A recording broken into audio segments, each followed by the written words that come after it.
Kiyalarda obzorda davom etamiz. Yili 2012-yil bo'lgan koreyskiy Kia Carnival. Ko'rib qo'yasizlar, baho berib qo'yasizlar. Like, kommentariyada. Barga nima deysizlar, o'rtoqlar? Ruchnoy bar. O'sha Kia Carnivalda. Baqa qismi 7 talik Kia Carnival. Polni 2012-yil bo'lishiga qaramasdan juda ham yaxshi holatda. Ayblarini oxirida aytib o'tamiz. Tuning qilingan Kia Carnival hisoblanadi.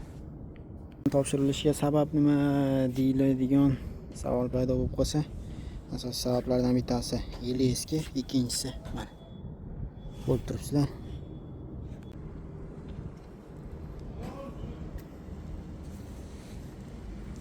Sparkga e'tibor bermaysizlar.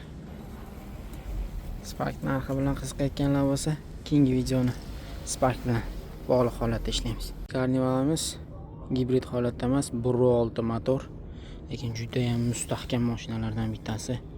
Motor qismlari ham polностью, ходовой qismlari ham juda ham baquvvat. Buni Kia mingan mashina minganlar biladi, juda yaxshi biladi.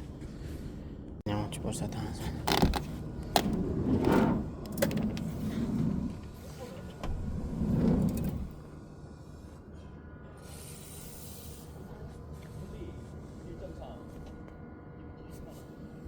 Ham obshivkalarga e'tibor berasizlar. Juda ham tiniq holatda, kir bo'lgan xolasmi.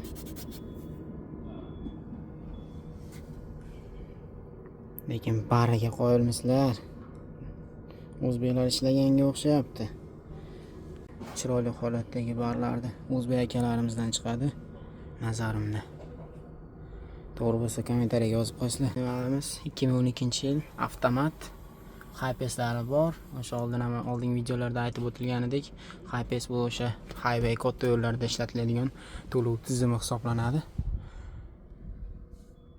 Chexollarigacha, hamma narsalarigacha juda ham chiroyli holatda, lyuklarigacha bor albatta. Kia Carnivalda davom etamiz. Akalar, narxiga qiziqayotganlar bo'lsa, kommentariyaga yozib qo'yasizlar. Keyingi videoda qanaqa mashina bo'lishini kommentariyada yozsalaring, albatta o'sha mashinani ishlashga harakat qilamiz.